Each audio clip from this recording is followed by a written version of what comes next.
Everybody, we're back for another episode of the Two Peas in a Podcast. It's been a minute, but we're here and we're so excited to join you today. I realise it's episode 24. I'm going to keep count forever. I swear to God. I only know when we're 90. This is episode 1033. But I'm so glad to be back with the same chaotic energy as always. And for those that don't know me, my name is Katie. I'm based in the UK, and my gorgeous, glamorous co-host is the ever fabulous.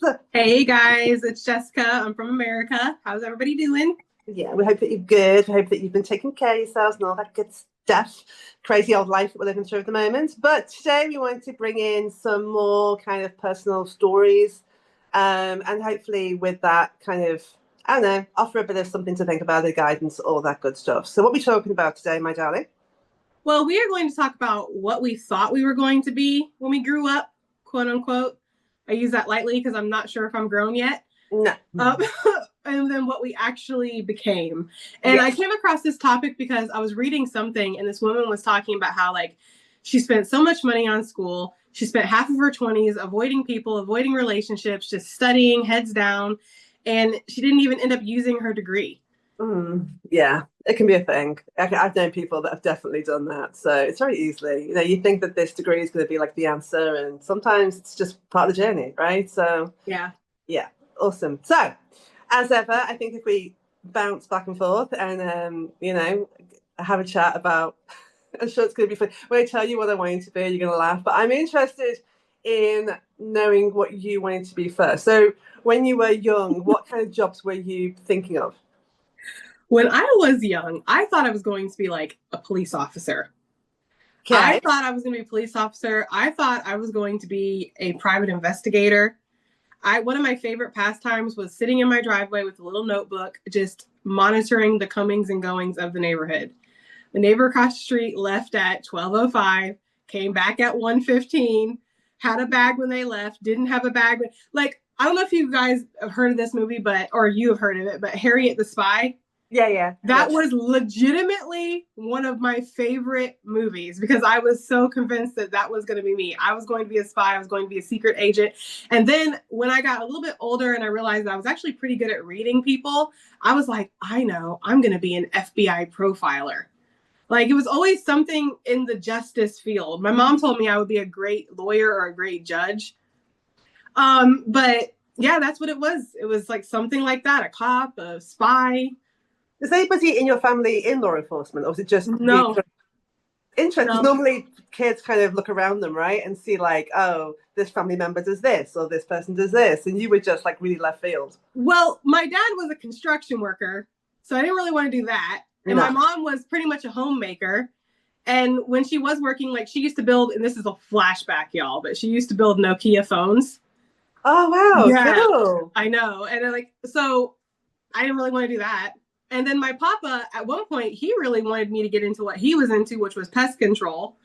And I used to tell him, I don't like bugs. And he's like, that's why you'd be perfect for it. Just So I didn't really have a lot of influence of what I wanted to be. My Oma, she worked a job very similar to my mom. She would solder electronic boards and stuff. So I don't know. I just always felt drawn to being a cop for some reason. Fascinating. It's where that came from. And there must be something in you that has this. I know you've got Libra in your chart, and obviously I'm a Libra, but you have this thing of justice and fairness, and it's really interesting where that came from and why you were drawn to that above everything else. Yeah, and I think because I always felt inherently deep down inside that I was meant to help people or be of service somehow, and that to me felt like that's ideal or something. And when I think back on it now, sometimes I think I would be a really good cop, and then sometimes I think that people would hate me as a cop. Because they'd be like, officer, I was only going 3 miles over the limit. I was like, 3 miles over the limit, did you say? Exactly. Yeah, I was going to ask, would you be a good cop or a bad cop? I think that's what it I would switch. I guess it would depend, on the situation. And it's so funny now because, through my journey of life now, which we'll talk about, I see how that actually would not have been a good career for me. Who I am as a person, who I've become. Yeah. I don't think a cop, a FBI profiler, spy would be a good thing for me.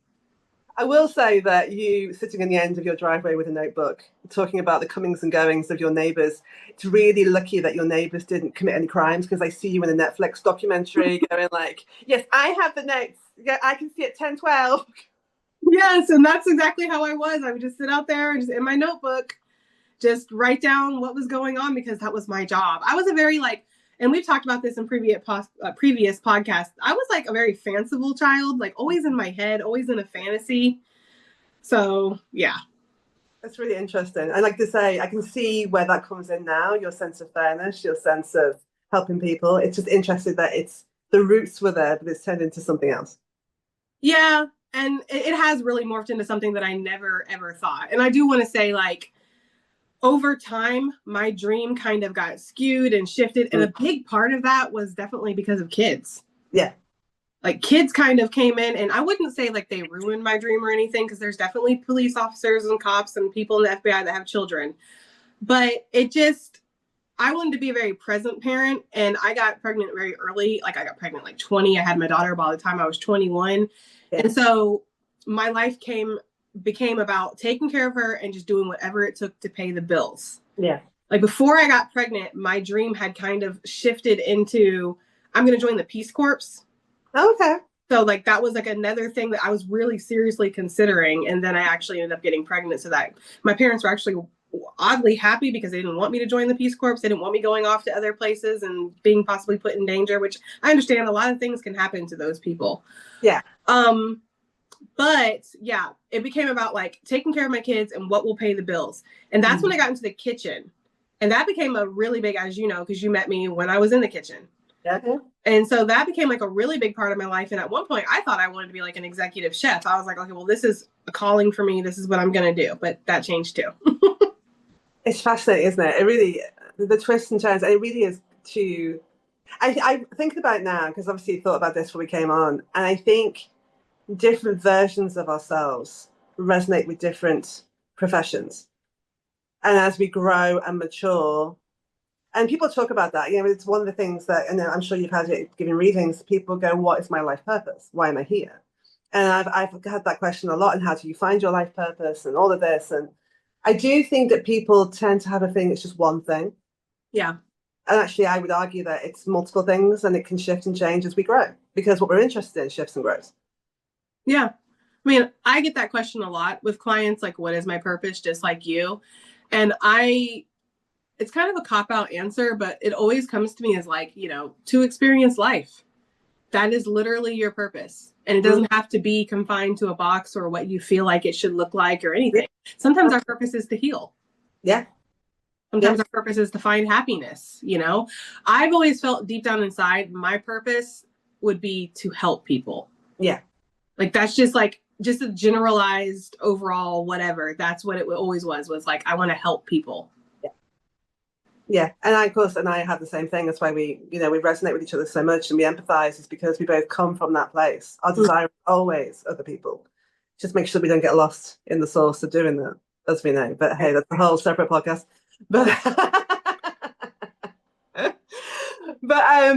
I'll tell you about my upbringing and the jobs that I thought I wanted to do. It's really funny because I didn't, as you know, if you've watched previous episodes of this, you know that I had a really low self-esteem and low self-worth for years. So I didn't really know who I was. So it was almost like I was trying to find myself and put on different masks and different hats and trying to figure out, is this who I want to be this week? Or there's a cartoon from way back when, before you and I were born, called Mr. Ben. It's very British, and he would go into the hat shop and put different hats on, and he would become that, it's a cartoon, and he would become that character. And I almost feel like I was trying to find myself through these different dreams.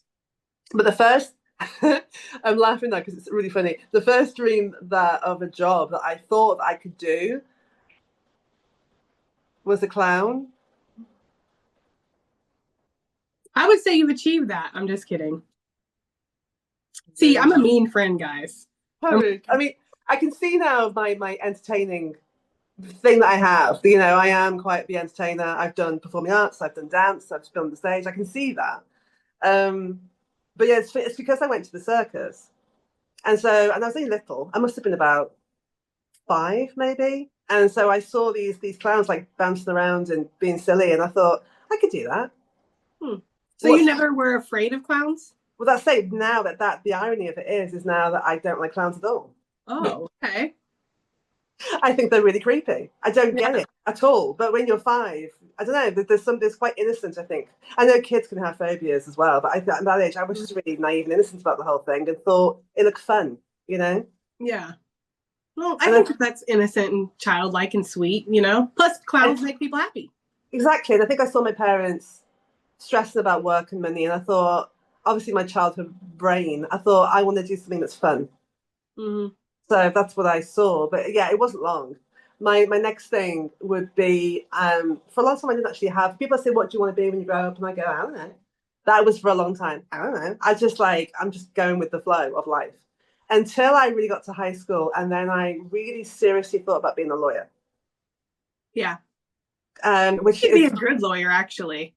Well, thank you. I have a real sense like you of fairness, and I fight for the underdog all the time.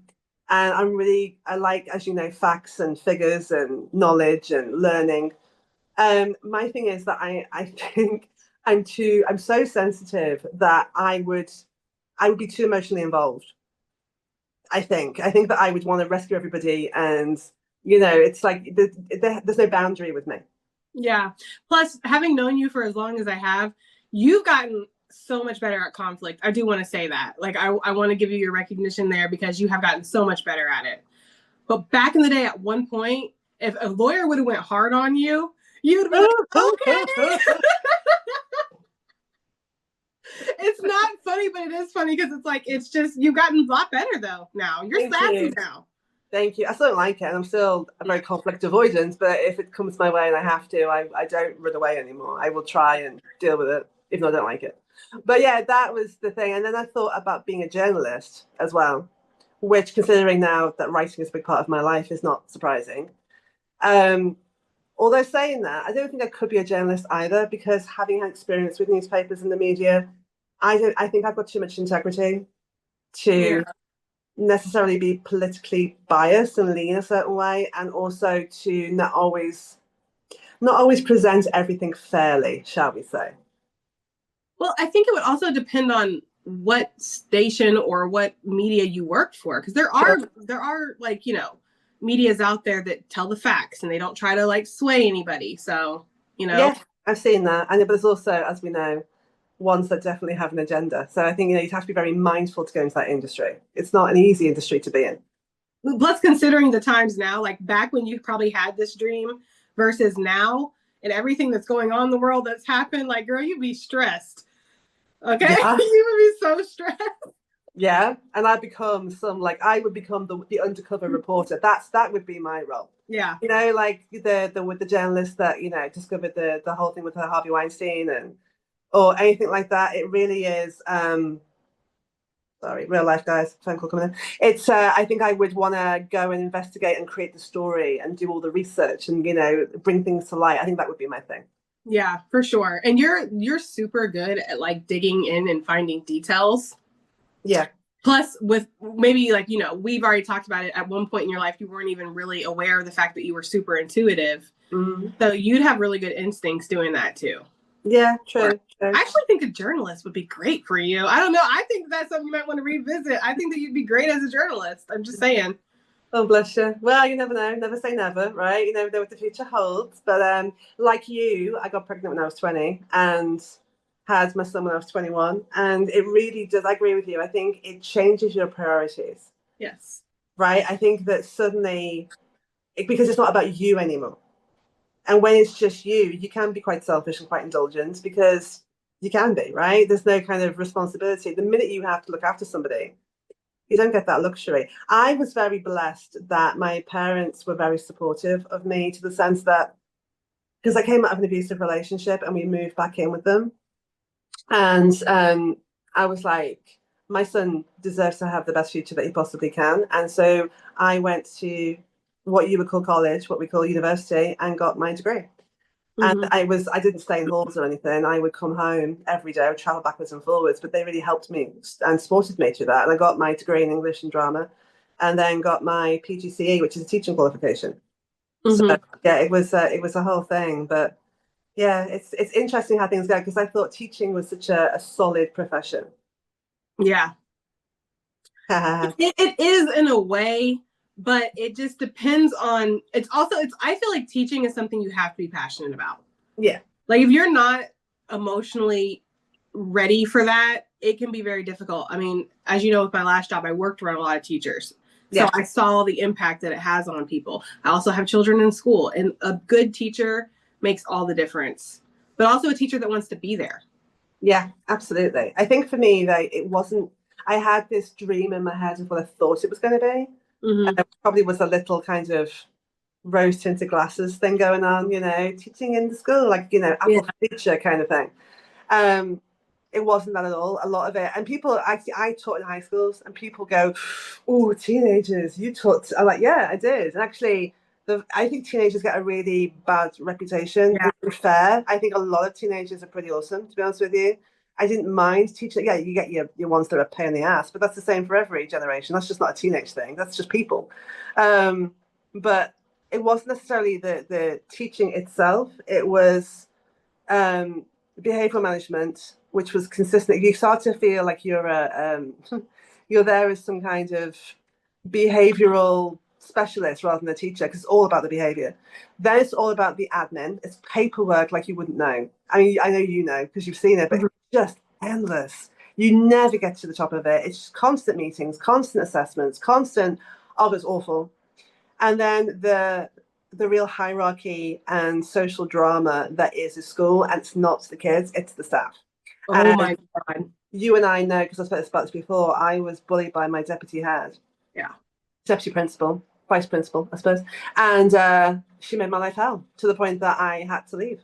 I had to leave. My mental health was severely compromised in that space. And yeah, teaching just wasn't what I thought it was going to be. I think that actually a lot of people don't realize this, and I didn't even realize this until I was in proximity to the education system, right? So I wasn't like in the schools, but I worked really closely with them. There is a lot of drama. These Yep. people are dramatic, like, Mm-hmm. and they are pretentious. Mm-hmm. Not everybody, obviously, not everybody, but I was very shocked, like by the snootiness of people in the education system. I was like, okay, because you go in thinking, just like I did, oh, everybody's going to be happy and friendly and we're all working with children. And so we're nice. And it's like, it is like vicious. So I can see why that would actually really upset you and you wouldn't be interested. I can also actually see why teenagers wouldn't really be that bad. I mean, I think they do get a bad reputation, and teenagers are notoriously not easy on their parents, but other adults, they tend to be nice too, and like, so I don't know. I just kind of feel like it would be easier in a sense to work with teenagers versus smaller children. But hey, it is what it is. It happened the way it happened for you. Absolutely. Basically, it wasn't a calling for me, it was a job. Yeah. And that's kind of really why I didn't. It just wasn't my passion. So yeah. And that's always been like my thing too, is if it's a calling versus a job. Because like with my last job, for example, some people would think I would be crazy to quit that job until they did it for a week. But it's just like it wasn't in my soul. I was not passionate about this. It was a paycheck. I had to kind of show up every day and fluff myself up and make myself give a shit, about what was going on. Like, and I just wasn't for me. There's a line of thinking that I've used in my coaching that helps people to start figuring out what is their calling, what is their passion. And it's not my question. I forget who came up with it. I can't remember his name, but I love it because I always have a reaction when I ask the question. And you're going to have a reaction. You're going to pull a face at me, but I'll explain what I mean. Okay. So I'll ask you this question. What is your favorite flavor of shit sandwich? There's the reaction, okay? Everyone has a reaction to that question, and I'll explain what I mean, okay? I'll explain what I mean. Don't look at me like I've gone lost the plot completely. I promise you it means something. What it means is every job, no matter how much it's paid or what the opportunities are or how prestigious it is, every job has sacrifice. Yeah. Right? True. Even the people that we sitting here in our, just regular people lives can look at like celebrities and think they've got it all made, they've got it cracked, what have they got to complain about? But I remember reading an interview with Tom Hiddleston, who played Loki, and he said he hadn't been home for 3 years. Yeah. right? That's his sacrifice. So if you know what you're willing to sacrifice, then you can find out, okay, well, then what am I passionate enough to put up with that sacrifice? Right. Right. So that's why it's framed that way, because it does make you go, but it's like literally, what are you willing to put up with? Yeah. And if the sacrifice is too big and it's too hard and it's too heavy, then it's not your passion because it overrides any of that. The sacrifice is too big. Yeah. Having that question framed that way, for me personally, I think it would be my peace of mind. That's something that's really important to me. Yeah. Just because of like my childhood and the majority of my life has been so chaotic and just full of turbulence and uncertainty. And it's like, so having like high stress levels at a job or having like my peace being compromised is something I just refuse to put up with in a job. Like, absolutely. Every job is stressful. Every job has stressful moments. But if it's like nonstop, like stress kills. And I'm just not willing to die over this job. And there's like, and you know as well as I do that even doing like your dream job or doing what you feel like is your purpose, like there's going to be days where you're just like, oh, fuck all. Like, but you still show up for it because, like I say, the passion is greater than the sacrifice. So even on your bad days, you recognize it for what it is, but it doesn't stop you from going down that path. Right. Whereas if the sacrifice is massive and it's not enough, you'll quit. Yeah. Yeah. And I found that it's crazy too, because it's like, I thought at one point in my life that money was the marker of success, or like money would be enough to like, well, I would do that if it paid enough. And then with this last job, I talk about it so much, I think I have PTSD from it, but it also taught me a lot.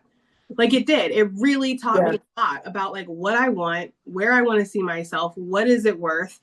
And it taught me that like there's the money, like it just doesn't matter. And I remember like having a conversation with my boss, with her being like, oh, I see leadership for you. I see you advancing. I see you improving. And I'm just like, this is making me literally want to get up and run as fast as I can in the other direction. I'm already working extremely hard. I already have no life. I'm already stressed. I already cry in the corner sometimes. What more do you want from me? Like how many times did you message me and you'd be like, the 5-alarm emergency, because there was always something. There was always a fire to grab. There was always stress. Like I've known you for 11 years and I have never seen you as stressed as you were with that job. It was insane. Yeah. It was, I think, more than actually a human being should have to handle. Yeah. But considering that people have gone to war and stuff, I'm not going to sit here and say it's as stressful as that situation. I mean, I didn't have literal bullets flying past my head or anything. But it was becoming a lot. And, and my boss would always be like, but Jessica, you know how much money you could make doing my job? And I'm like, obviously we are not the same. And I understand that. And you have different priorities and you have different things that you find worthy and whatever. I don't give a shit. So it was just one of those things where, I don't know. I kind of want to transition a little bit into how you became who you are now. And I'll go after you, because I feel like who you are now is so vastly different than the young, sweet, innocent girl that wanted to be a clown. I think that's a compliment and not an insult. Literally, this is material here for just like picking on you in the future. You gave me that one, so it is fair. If I come in one day with a cold and a red nose, I don't want any jokes, all right? Seriously, I've heard them, okay? So how did I get here is a really big question, and I'm going to try and keep it compact because there's a lot of information here. So in a nutshell, yes, I left teaching in hang on, I have to get my dates right. 2019, I then went and did supply teaching. So I was a supply teacher for a while because, again, my fear of like, well, I've trained so hard to be here, I can't just leave it completely. And I didn't know what else I wanted to transition into. So I was like, I'll just go and supply, which supply teaching is its own challenges, as you know. So then I went through the family tragedy. I said 2009, not 2019, 2009, sorry. In 2010, I went through the family tragedy, which put me on my ass and made me stop and made me really it was a huge child moment in my life. And as I spoke about before, at that time, or around that time, I got to meet a friend of my mom's who was a psychic medium. And the first words out of her mouth were, you can do what I can do, not hello or nice to meet you. That's what she said to me. And I was like, excuse me. But she worked with me over the course of months to bring out my gifts and learn what my intuition is and how to trust my intuition. And then working with my clairvoyance and my clairsentience. And I started reading tarot. And I was pretty good at it, you know. So I started and I did it. It's really funny because I was doing, I call it now, like I was doing readings on the side. Like it wasn't my business, right? You know, I was doing readings and I was charging for them, but I wasn't like, this is my job, right? Mm-hmm. Because in 2012, as you know, I gave birth to the twins. So actually my job for a long time, quote unquote, was a stay-at-home mom. For like, until they went to school, I was with them every day. So readings for me were a supplement to the household income, but it wasn't really my job, quote unquote. Mm-hmm. And then money became tight, and it was just a case of go and get some more money because this isn't enough. So I went and did some admin work in an office, which that was fun. The boss was a very strange man. He's a very, very odd man. Yeah, he wasn't like pervy or anything. He wasn't like predatory. He was just odd. He was like really like eccentrically Britishly odd, you know. And there wasn't nothing specific. He just had this vibe about him. Just an odd man. But yeah, the office itself was fine. Basically, it was they did up and refurb, that's the word, train stations. So with like planning and blueprints and costing, and it's not really my cup of tea really, but at the same time it made money and it did for what it did, you know. We moved here in 2015, and again it was all side business, it was all side hustle. I wasn't really owning it, and it wasn't until 2018, February the 1st, 2018, I went self-employed. I pressed that button to register as a business. And it took me an hour to press that button. Like I was so scared. But I, at that point, was on my own with the kids. My ex-husband had left. And if financially it was more viable for me to be self-employed than anything else. So I was kind of pushed, if you like, but I owned it and started doing it professionally, properly, fully registered. And it wasn't just tarot readings. Like I would do, as you know, workshops, I would do courses. There's many different things that I was trying to find my way, as it were, and kind of be in this space. Do you know, at one point I wanted to be the next Doreen Virtue, which is so funny to me now because, oh my God, no. But at that time, she was my role model. I remember, and you were at one point really into Hay House. Yeah, not that I like hate them now, but like they were like, I was worshiping at the altar of Hay House. Yes. Sure, you know? Convinced that was my path and I was going to be a Hay House author, which that's a whole different story. But anyways, COVID hit and I just, as well as homeschooling the children, because of course we were all in lockdown, which was, that was a job in and of itself. But I was just doing tarot reading after tarot reading after tarot reading, and I got really burnt out with it. And I was really grateful that people came to me for help and guidance because it was a really scary time. And I understood that people needed me. But when you're as an empath, when you're constantly dealing with other people's emotions all the time and they're in deep fear, and you've also got your own fear that you're dealing with, it was a lot. It was a lot. And by the end of it, time we came out of lockdowns and the world started to open up, I was like, I was like, I don't really want to do this anymore. Yeah.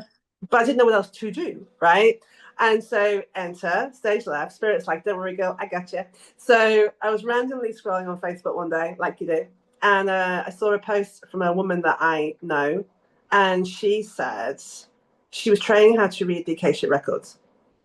And would anybody be interested in being a guinea pig for free? And I'm like, me, please, because I'd never had that done at that point.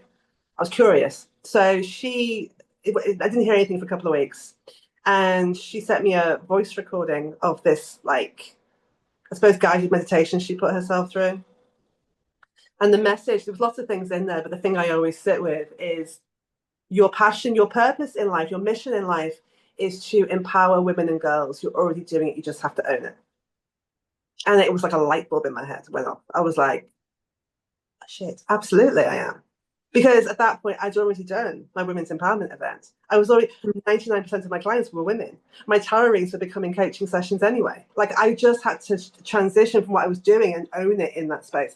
And so I rebranded, And ever since then, it's just like you talk about finding your calling, you talk about finding your passion in life. Genuinely couldn't do anything else now. I love what I do. I love helping women. I love seeing the transformation and the transition in them. I love seeing real time changes in them. Knowing that I've helped foster that is just, it's magic to me. I love it. Yeah.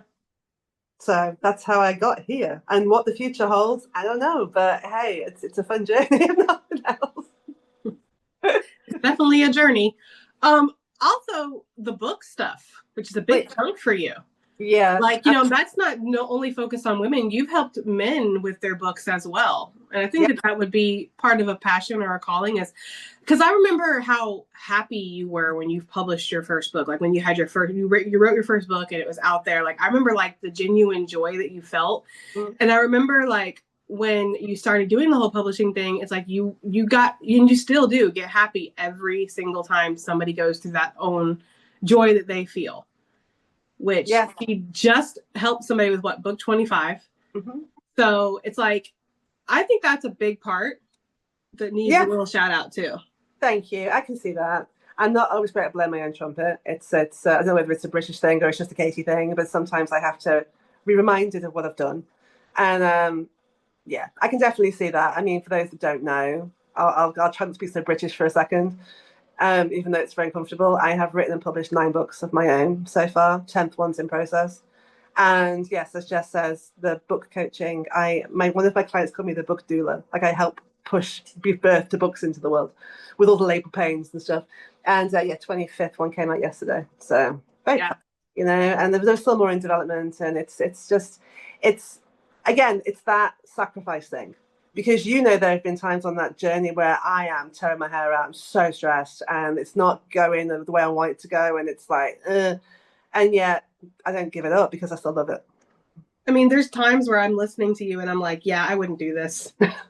Like, I'm good on that because it's just too much stress. And as we talked about, that is my deal breaker. Like too much stress. I'm just like, I can't. And, you know, there are times like when you're talking about like, what is it? Like the KDP files and all of this crap. And I changed one thing, Jessica, and it changed the entire font of the entire book. And I'm like, oh God, I would just give them their money back and be like, I'm sorry, I quit. And I'm sorry that you're the person that I had to quit on. That's life. There's lessons here. I know it. And I'll get back to you when I find them. But here's your money. And I'm in my sanity I'm keeping for myself. It's funny because like through this whole journey with you, which I am definitely not saying like I'm responsible for it or anything, but just like what we'll talk about in a second, you pushed me towards my tarot channel. I definitely pushed you towards publishing people's books. And I know that there's been like different developments and stuff along the way, like is for example, like helping people ghostwrite and things like that. It just, you know, hearing your story and like going back to when you wanted to be a journalist at one point, it feels like there's always been something there with like writing or expressing yourself, communication, like it's always been a thing. Yeah, absolutely. And that's what I'm saying. It's the roots of you. It is the foundation, the core of you, your core beliefs, your what I call your pillars, right? And for me, helping people 100% and creative expression. So whether that's through the voice, whether that's through writing, it means a lot to me. Obviously, I don't know whether in a past life there was obviously some kind of suppression around my throat chakra and my voice, but I'm like, you can't shut me up. Like, you know, I can talk. The great thing about us is that as a Libra and a Gemini, we talk. We talk a lot, like literally all day, every day. If you could see our Facebook Messenger, it's just covered in voice notes to each other. We don't necessarily type unless we really have to. It's just voice note, voice note, voice note, voice note. We just talk all day. Yeah, there's really something in that. The voice and expression and creativity. It's important. Yeah, it is, and I think that again, it's that pool of your soul. Yeah, and I would say that it actually goes back to past lives because we've talked about this before, and we've talked about how like specifically one of your past lives was where you were like, I think it was like a witch or something, and you got tied to a tree, and like when the birds picked at your eye, and like I know you don't want to relive it, but all of that, and it's like. I don't think that in that lifetime you were able to really tell your story or express yourself fully. So now it's almost like you can't shut up about yourself, like in a good way, like, but like expressing yourself, you know, like speaking about who you are and what you believe in. Cause, I remember like at one point it was a big deal for you to even come out that you were a psychic or that you did that thing. Like it was, I don't know. It's just been crazy. And you guys have to understand, we've known each other for a very long time. So we've known each other through several different versions of ourselves over time. So I've like seen Katie when she was like a little baby psychic in the closet, and then I've seen her when she was out loud and proud. So yeah, exactly. And it's like I say, it's when you think back, I think it makes you kind of open and excited for what the future holds, because you realize that, and I've had this question before, and I don't really have an answer, to be honest with you, is what is the difference really between destiny and free will? Like, is our path predetermined, and how much free will do we actually have? Because for me, I liken it to a freeway, a motorway is your destiny. And the free will is the side roads that we kind of will wander down. And some of them will bring us back onto the main road, and some of them will be a dead end. And some of them will take you off on a complete tangent. That's how I like to think about it in my head. But I still see this like main path, which is, like you say, helping people, creative expression. No. Well, I don't know if there is necessarily a difference between destiny and free will. I mean, the way I think about destiny is a path that you're carving out. I think that the difference for what me is like the difference between fate and destiny, because fate to me is something that's very predetermined and you can't, like, nothing's going to change that. But as far as destiny, I think that it is involved with your choice and what you go through. And, I don't know. It seems like that was your path. So yeah, I'm proud of you either way. I'm super proud of you for who you've become and, Thank who you will be. Absolutely. I said, hey, nothing yet, kid. Yeah. Anyway, as you said, if you look back just 5-10 short years ago to what you were, to what you are now, I mean, imagine what you could be in 5-10 years. Exactly. It's exciting. But anyways, I'm curious, I know a lot of the story, but for those that don't know and who are curious, I know that you get a lot of people come over from your Tarot channel. How did we get here, Jess? Like you, it was a really long, twisty, turny path that I didn't even realize I was on. Like, I didn't know where I was going a lot of the times. So let's just start with my kids, because I think that's where it really all shifted for me. So I wanted to be a present parent, and I did have a lot of support from my parents with my daughter.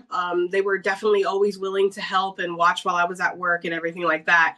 But I didn't go out and like party or anything. Like, even though I had my child really young, I kind of skipped that whole phase. I didn't go out to clubs. I didn't do all that because I had a child, that I wanted to be around and I wanted to be home.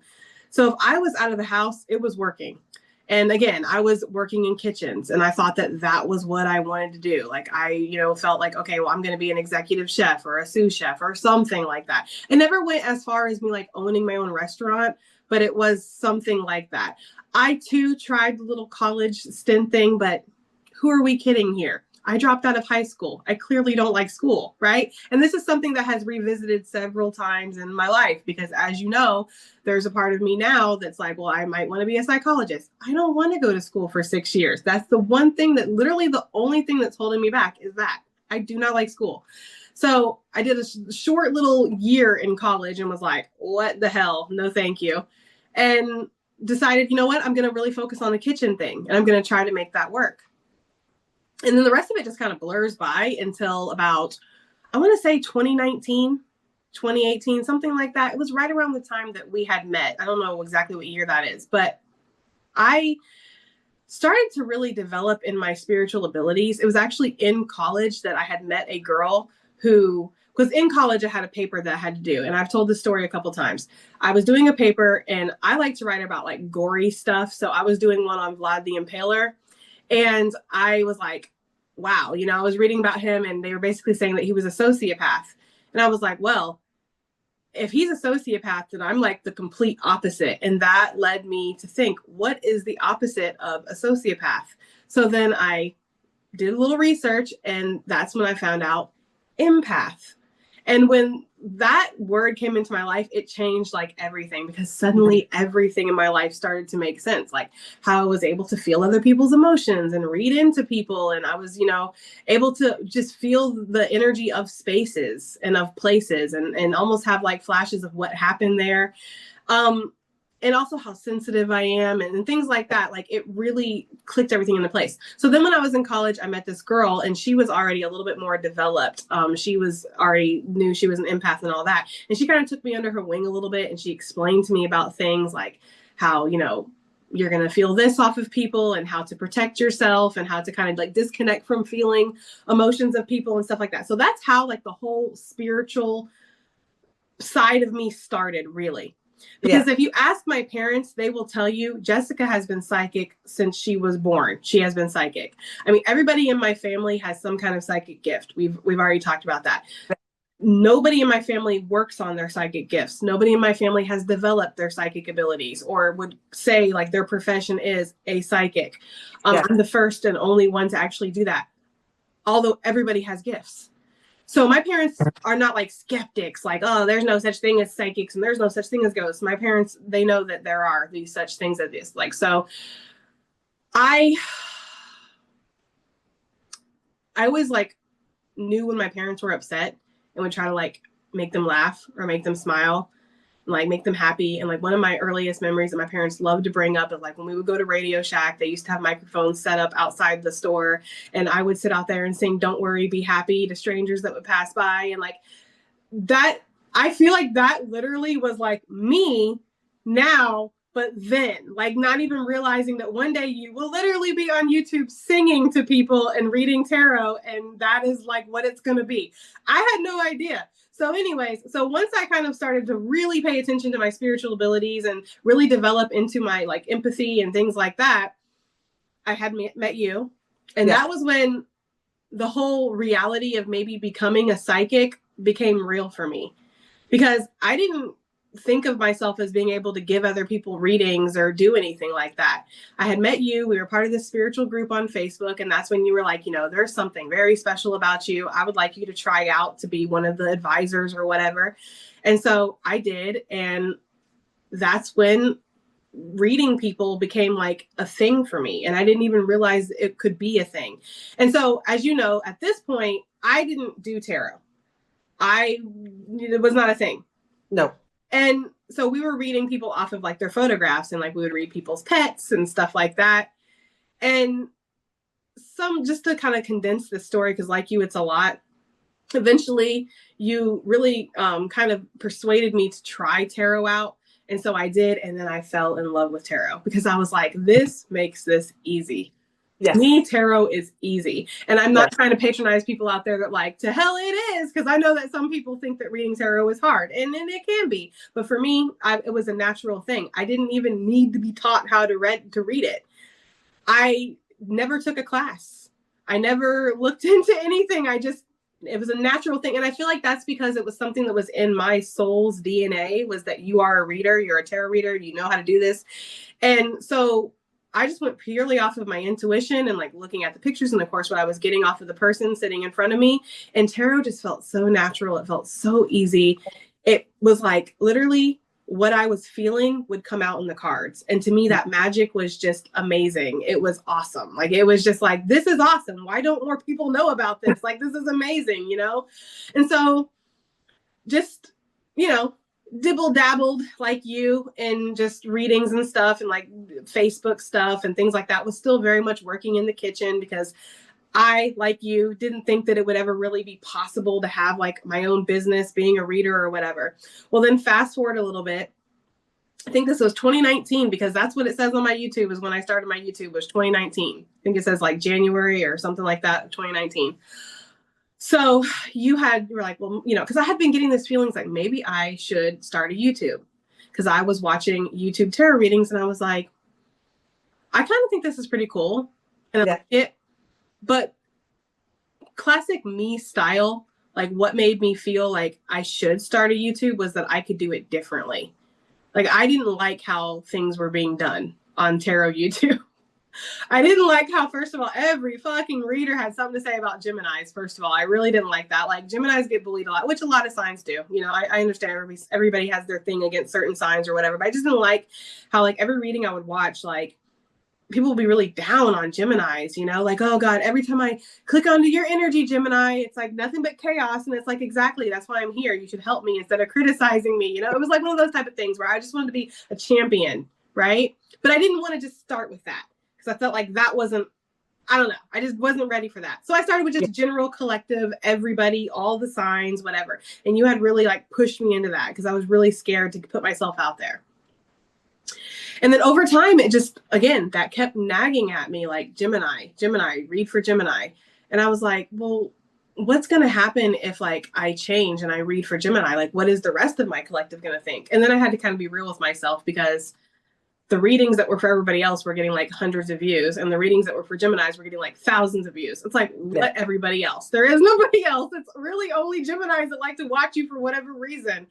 And so I made the transition and I decided that this is going to be a Gemini channel. And then it kind of just like took off from there. Like I found a home in that little niche in YouTube.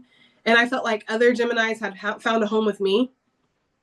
And so my channel started to grow and grow and grow. And just over time doing my thing, eventually I became monetized on YouTube.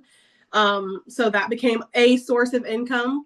At this point, still working in kitchens, still doing whatever and all that. After the pandemic, like right around the time that started, that's when I decided to finally be self-employed. I felt like with YouTube, what I was bringing in and also what I was making in personal readings, I felt like, okay, I can maybe afford to live. And it's crazy to think back to that now because the cost of living has substantially gotten higher in just like 5 years. Like it is crazy, you know? Absolutely. So I just had like maybe $5,000 in my bank account and a dream. And I was like, I can do this, right? And so I totally put everything on the line. Like when I think about it now, like I moved to a new city, got a house, got a car, got all this stuff and had like hardly any money and was really banking on YouTube and banking on my personal readings. But it seemed to work. Well, after like the pandemic ended and everything, I don't know, I was really burnt out like you on readings. I didn't want to stop doing readings, but I didn't realize at the time that I was the type of empath that would pick up other people's physical ailments. So I was getting sick, like physically sick.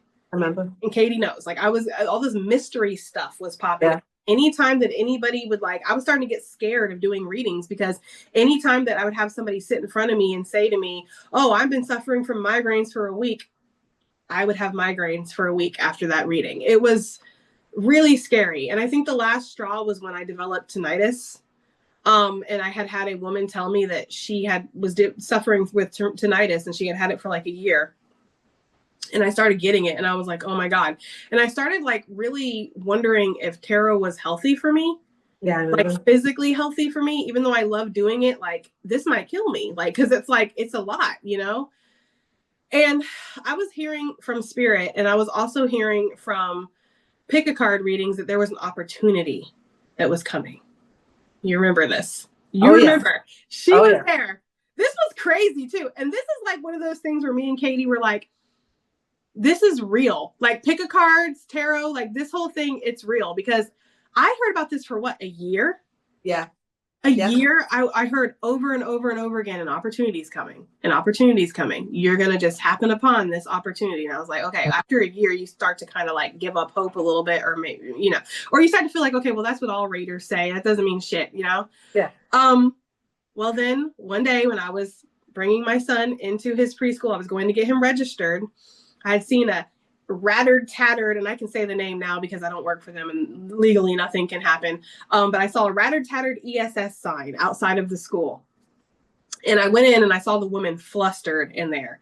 Like they looked tired, they looked stressed. And you know me, I'm like, how can I be of service? How can I help? And they're like, well, you're going to have to go and do this training course and all this and sign up through ESS. And I was like, okay. So I went ahead and did that, thinking that I would just be a helper at the school, like a paraprofessional. I even took the paraprofessional exam, if you remember. Mm-hmm. And when I was at training, like literally the first day, they were like, you have a really great personality. Would you consider doing the account management position? And I was like, you know, I'm not really trying to do all that. because I still want to be a tarot reader. Like, I'm still trying to get my business going. I'm just trying, this is just part-time that I'm looking into. But then when I went and I looked into it and I did the interview, and I'm not even going to lie, like the dollar signs flashed in front of my eyes because they offered me a lot of money. And I was just like, oh man, maybe I could do this for just a little bit and then I could go back into what I was doing. And I was like, I don't know. But I decided that's it. I'm stopping tarot readings. I'm going to jump into this. And I even stopped, I didn't stop filming on YouTube, but I slowed it down significantly. Yes.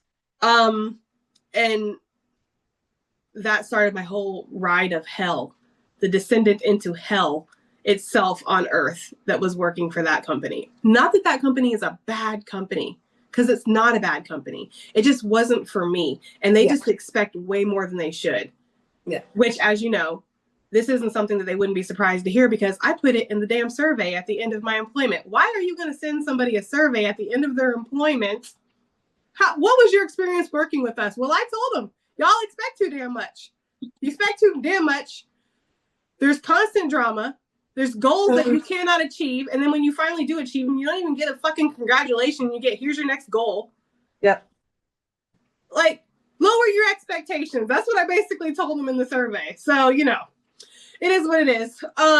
But yeah, after doing that for a couple of years and stuff, I was stressed out. I was just stressed and I was frazzled. Plus my mom had passed away unexpectedly. I never stopped working. I continued to work.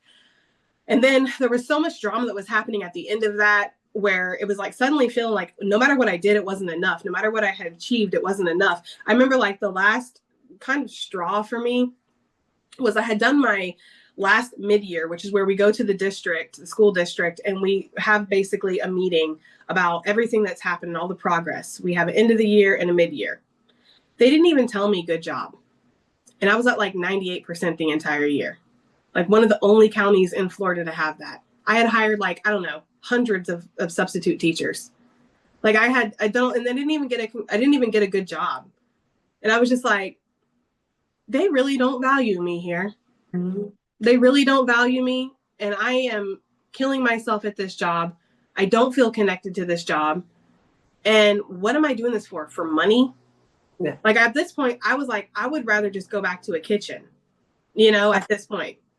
Absolutely. And it's funny we're talking about it now because, like I said, this is probably the first time that you've really spoken about this job. And of course, I was with you for the whole thing every day. And hearing your stress, hearing your upset, hearing how it was affecting your mental health, it was affecting your self-esteem, it was affecting your self-worth. It was so not the right place for you to be. But like me, we're teaching. Dear viewer, did Jess have this decision and leave immediately from the job? No. How long did you stay after you realized that you didn't want to be there anymore? 3 years, because I realized that a week after I fucking started, when I was like, this is going to be stressful. But no, I kind of got into it and I threw myself into it and I was like, okay, if I'm going to do this, I'm going to give it a go. And that's when the passion took over. And that's when I changed everything around. Because when I was first hired there, I was not told about all of the problems that this district had. I was told, oh, you know, we do expect you to hire like 200 and something subs, but you can do it. You can recruit and all that. I was like, okay. I didn't realize that their like numbers were in the pit and like, you know, the people that I would be dealing with and the attitudes and all that. So I would say that maybe after a year and a half, 2 years, I was done. I know. I did not want to be there anymore. So I would say, like, to answer your question, like a year I stayed. Yeah.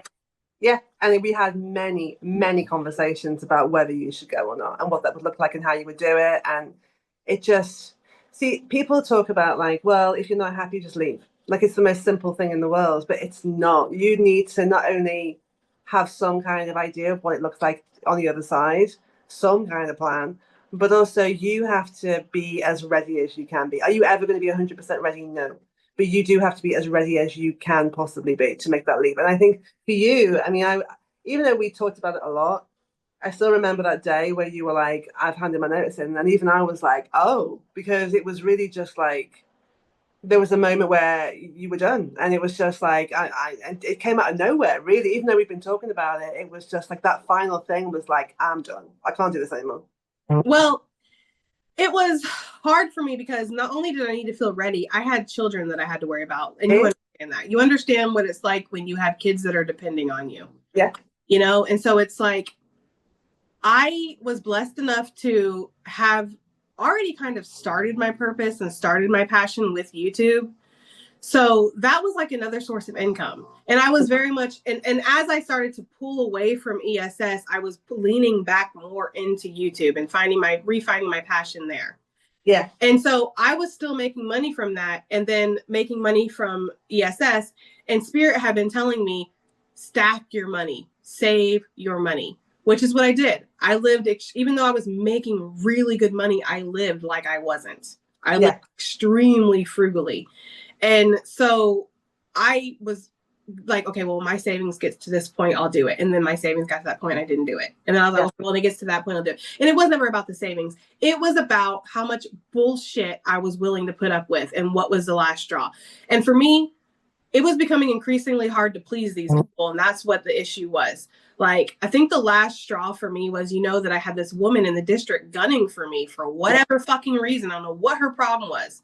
We have not run across each other's paths, but boy, if we ever do, I'm going to let her know. You're not a pleasure to work with. Okay. But she was just gunning for me. And it was one thing after a fucking another. And it was like, my job was suddenly being questioned. My integrity was suddenly being questioned. My work was suddenly being quadruple checked when I was doing things the right way. And it was being proven that I was doing things the right way. And I was just like, okay, what the fuck is the problem? Like, and that's how I was starting to get really angry.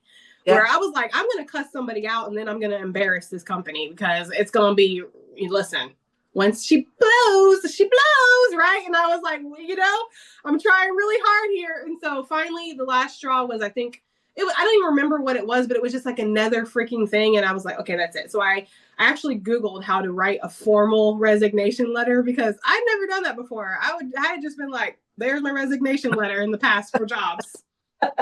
You see that I'm here today. No, there you go. That's enough. So I really want to do this the right way. So I put in a resignation letter and she accepted it. And my boss knew.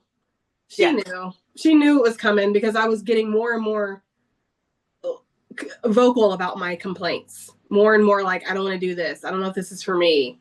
And so basically I was like, you know what? I'm going to go back into doing what I feel like I want to do, what I feel like I'm meant to do. And so I quit that job. I jumped back into tarot with the channel. And then I eventually decided I'm going to try opening up personals again because I was really scared to do that because I was like, I'm going to get overwhelmed. I'm going to get stressed out. And I had to have like a conversation with Spirit basically of like, if I do this, I'm okay with feeling people's pain and like, I'm okay with feeling like people's sadness and stuff, but I don't want to get sick. And Spirit kind of like made a promise to me, it felt like, of that's not going to happen again. But you also have to do your part and protect your energy. Yeah. And so we kind of made that deal. And that's been the case. Like I've had plenty of people come to me over health stuff and I haven't gotten anything off of anybody. Like I'm not sick. I don't feel, if I feel drained, I take my time and I'll take a day or two where I don't film or I don't do personals or whatever. Like I give myself a more lax schedule because I don't think people realize how hard this kind of job is. And going back to what you had said before about what sacrifices are you willing to make for a job? This job, you actually do have to sacrifice. I feel like for me, it's sacrificing. How do I explain this? In a sense, like your energy. Like I give my energy out to people, like, yeah. And also how society looks at you. I think that might be one of the reasons why you and I are possibly still single. Yeah, I really do. I was thinking about it the other day and I'm like, because I'm a freaking catch. Like, I'm not like, obviously the like most prettiest person in the world. And I'm like, not this, not that, but I'm like a pretty decent partner and like, I'm a catch and I have a lot to offer. And I'm like, I think it's because I get judged for what I do. And I think that people who consider being with me know that that means that they'll be judged too. And that's not a calling that everybody is willing to take. Like not everybody wants to have society look at them like that. Yeah. You know? I get it. It is. And I do think that, yeah, I agree that what the work that we do, there's a spread here, which I don't know if you've got it in the States, but it's called Marmite. It's a yeast base brand. I hate it. It's disgusting. But that their slogan is you either love it or you hate it. That's their marketing slogan. And in Australia they have Vegemite, which is slightly not as intense. Marmite is intense. And I do think that psychics, tarot readers, spiritual people are the Marmite of the world. I think that you either are totally invested and you get it and you love it, or you think it's weird, or that we are loopy, or that we're trying to scam people. I've had those things thrown in my face since I started, all of them. And I think that also, like, what I would like is, it's crazy that this is where this episode is went, but whatever. I would like to meet somebody who can separate me from my channel. Yeah. I would like to meet somebody that goes, okay, you have a tarot YouTube channel, The Moody Tarot, but you are Jessica. Yeah.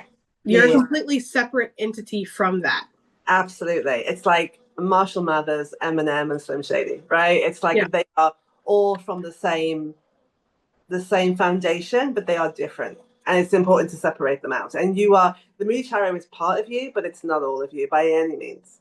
Yeah. And I think that also what kind of puts the nail in the coffin for a lot of people is, I think that when people like talk to me or whatever, and it's kind of starting to get a little bit romantical or whatever, and then they watch my channel, I think that they project that I'm talking about them. Readings are about them. And it's like, yes, that's how I have almost 30,000 subscribers, by talking about your dusty ass. First of all, don't fucking insult me. But second of all, it's like, besides just being insulted by that, like, I'd use my spiritual gifts to focus on you. It's like, besides that, it's just like, I can see why they would feel that way, because Spirit does design the readings of like, it's meant to be personal.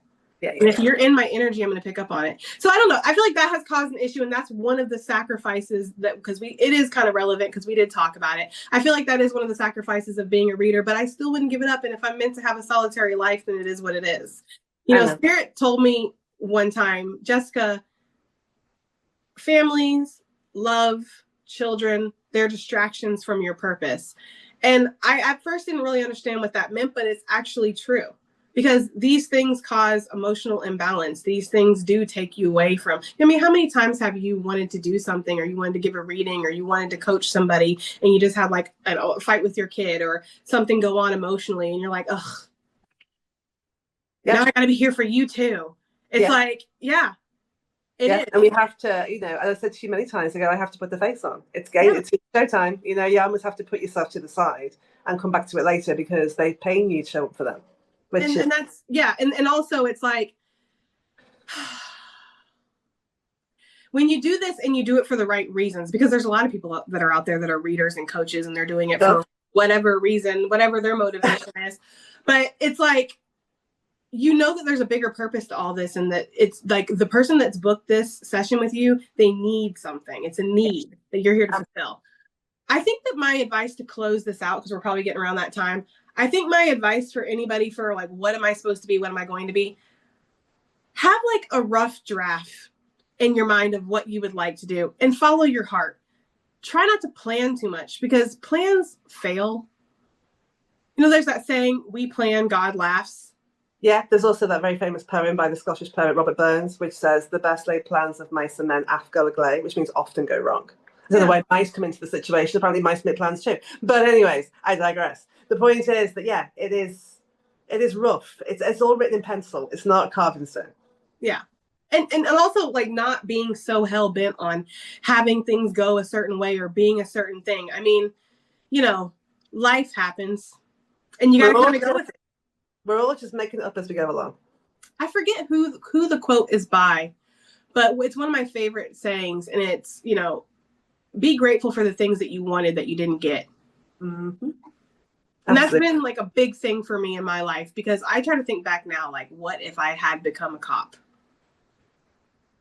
First of all, the first time that I have to walk into a house where somebody's just like beat the crap out of their child, or like, I don't even know how I would be able to handle something like that.